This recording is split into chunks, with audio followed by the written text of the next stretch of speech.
On this Monday night, Israel's deadly new strikes. The killing of an Iranian commander in Syria, the mounting carnage at refugee camps in Gaza, and the backlash against Israel's prime minister.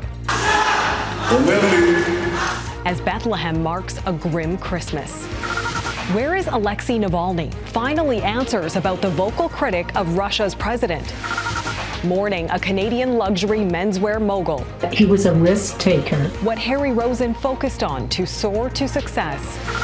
And taking it back, navigating the retailing rules of gift returns. Global National with Dawna Friesen. Reporting tonight, Nitu Garcha.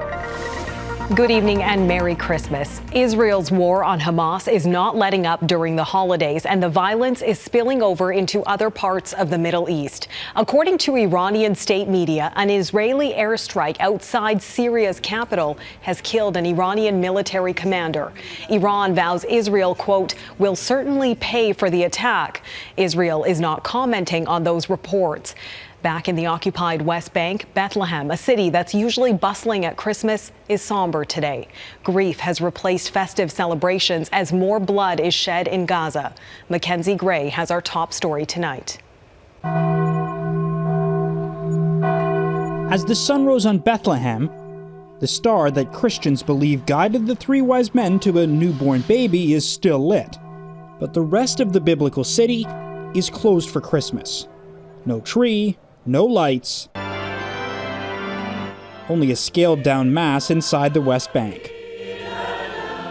Replacing the traditional nativity scene, a baby Jesus in a destroyed building, representing those killed in the conflict. And that scene is playing out just 80 kilometers away inside Gaza. Daylight shows one of the deadliest Israeli airstrikes yet. Doctors Without Borders saying 131 people are dead and over 200 injured after 2 refugee camps in Gaza were targeted.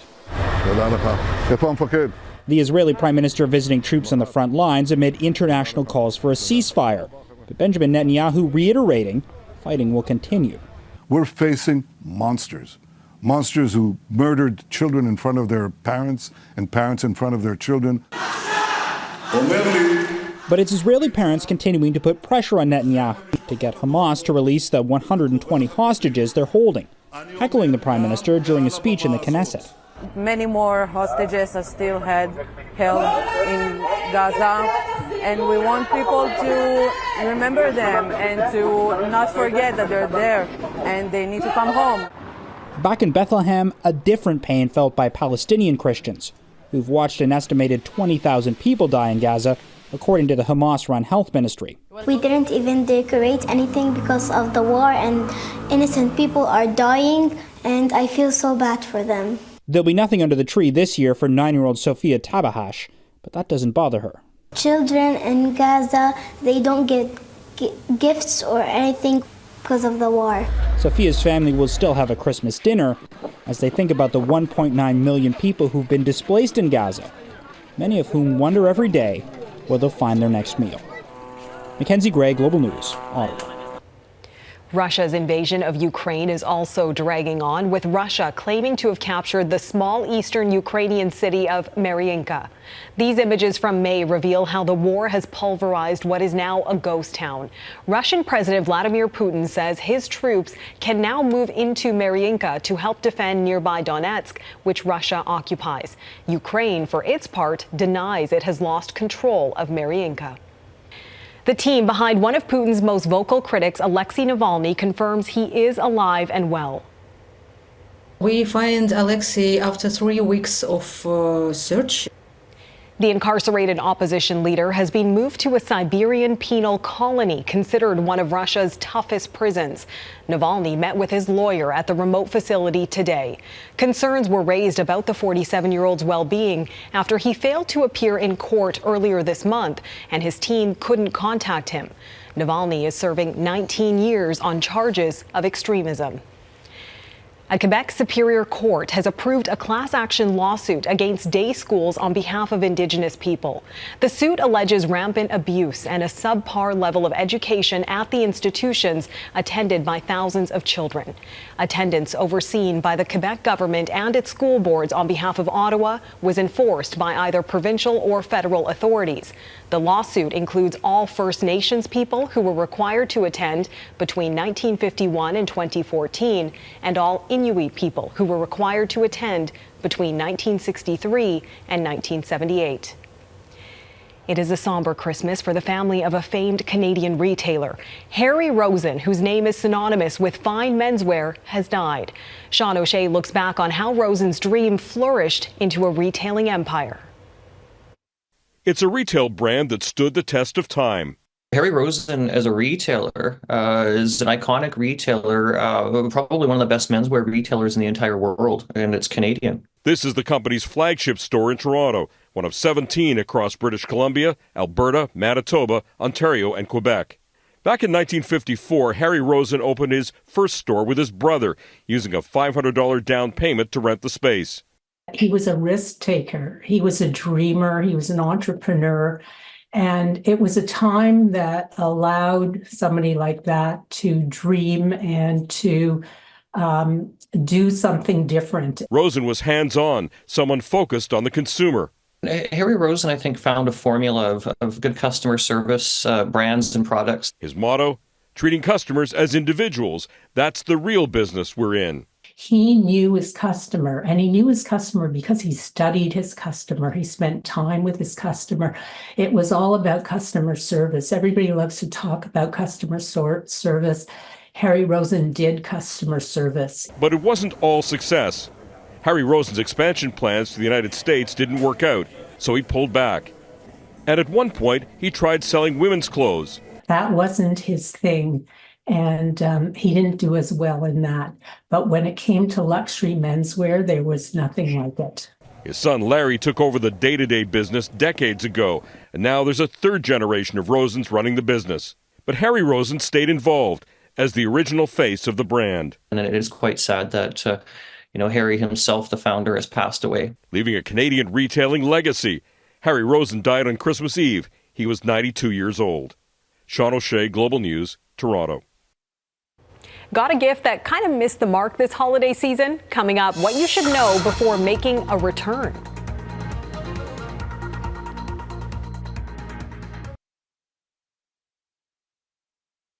If Christmas is the season of giving, then the season of gift returning is about to begin. Let's face it, not every present is a keeper. Sean Preble explains what you should do before you head to the store and why making a return could cost you.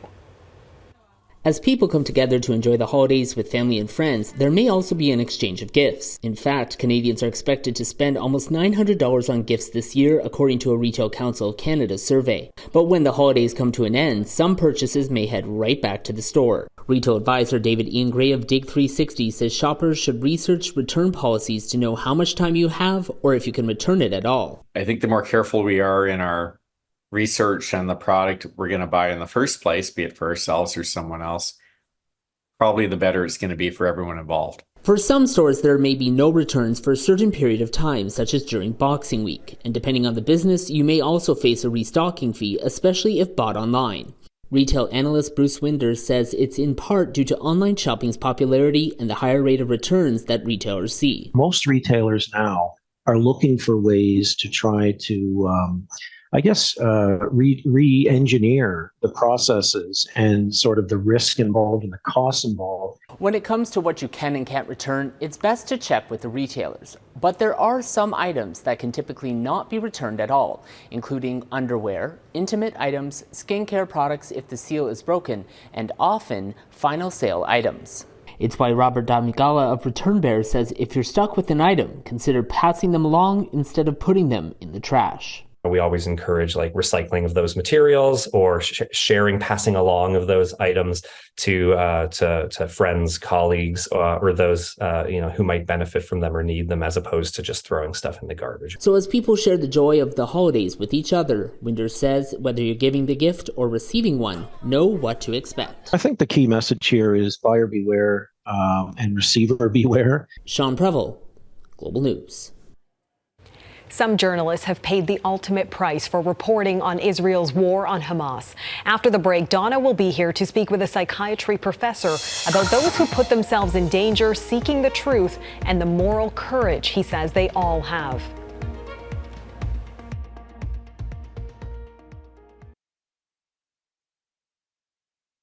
In the news business, you just get on with the job, and sometimes that puts you in the line of fire, whether it's online harassment, being targeted by hostile governments, or worse, dying to get the story. Al Jazeera cameraman Samer Abu Daqqa was killed in Gaza. His colleague, Bureau Chief Wael al-Dadou, was injured.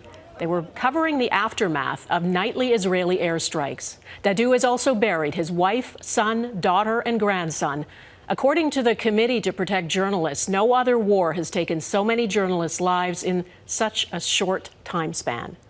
It says at least 69 journalists and media workers, mostly Palestinian, have been killed since the Israel-Hamas conflict began on October 7th. And then there are the reporters in other places who have been killed, threatened, beaten, and imprisoned for carrying out their work. Wall Street Journal reporter Evan Gershkovich spent his 32nd birthday in a Russian prison. He was detained in March and accused of espionage. And in China, which Reporters Without Borders calls the biggest jailer of journalists, more than 100 journalists are detained. So why do they do it? Well, it takes moral courage. That's the title of Dr. Anthony Feinstein's latest book. He was the first to study trauma in journalists who cover conflict. He's a neuropsychiatrist and professor at the University of Toronto, and he's with me now. Dr. Feinstein, thanks for being with us. Why did you write this book? Why dig into this question about why some journalists pursue stories at such great risk to themselves? I think that's the reason. What drives people to take such, extraordinary risks to bring the news? And while I think that motivation is very complex, there's a central theme that links all the journalists whom I interviewed across 19 different countries. And I believe that's something called moral courage. Well, how do you define moral courage, first of all? So for moral courage to take place, you have to have a confluence of certain variables. It needs to be principles, got to have high principles. Then you need the drive and the endurance to sustain those principles. And then it has to take place against the backdrop of danger. So when you've got good principles, the drive and endurance to uphold them, and danger in the background, and those three things coalesce, at the center of it all, you've got moral courage. And it's there, I believe, to try and keep at bay a very difficult, unpleasant set of emotions that come with something called moral injury. Well, I want to get to moral injury in a moment, but do you think people are born with moral courage, or is it something they develop through their career? I think some people have a very finely set moral compass early on in their lives. One of the individuals in my book, Gwen Lister, who was instrumental in helping the country of Namibia get independence. As a young kid, 13 years of age, you see evidence of a very strong moral compass and moral integrity. Other people, they learn it from their parents. Parents can be very powerful role models. You see it in some of the journalists that I interviewed. And then it also comes from innate character, things you can learn from school as well. So I think there are going to be multiple things that coalesce to give people moral courage. And the people that I interview have a moral courage in abundance. They're at the far end of the moral courage spectrum because they are taking on really difficult regimes. They can pay a very high price for their moral courage, and they do. Now, I know that Palestinian journalists in Gaza are in a different category because they're not only putting themselves in grave danger, of course, they can't leave.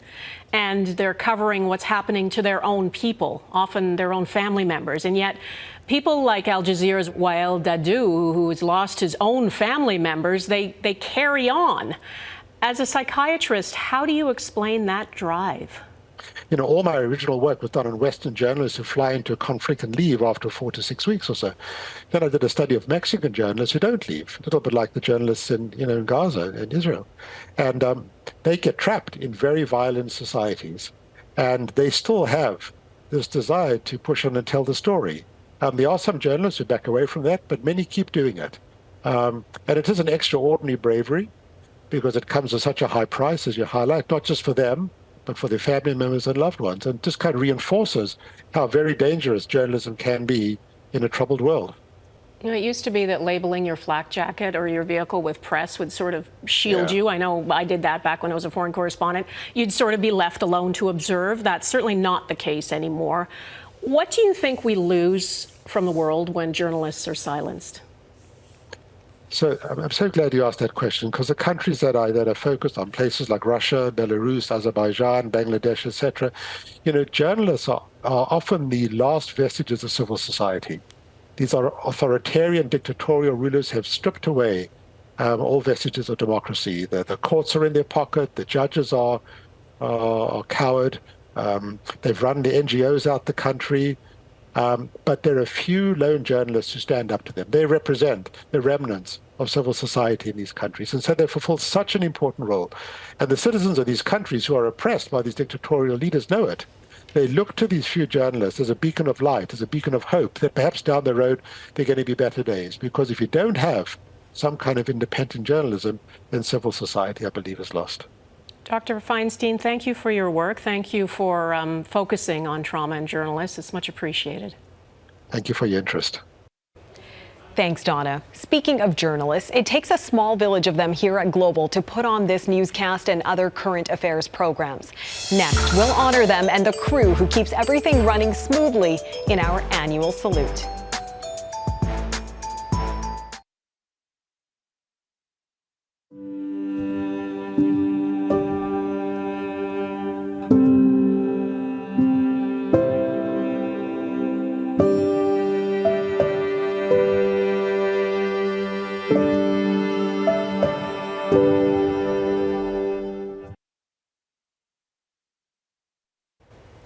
Time now for a Christmas Day tradition here at Global News, when we honor everyone behind Global National, the West Block, the New Reality, and our network news coverage. Our mighty and dedicated team works 24/7 to keep you informed about what's happening around the world. I'm Neetu Garcha. On behalf of Dawna, Farah, and everyone here at Global News, thank you for your support over this past year. Have a safe and happy Christmas. I'll see you back here tomorrow. Have a wonderful night.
Excuse me.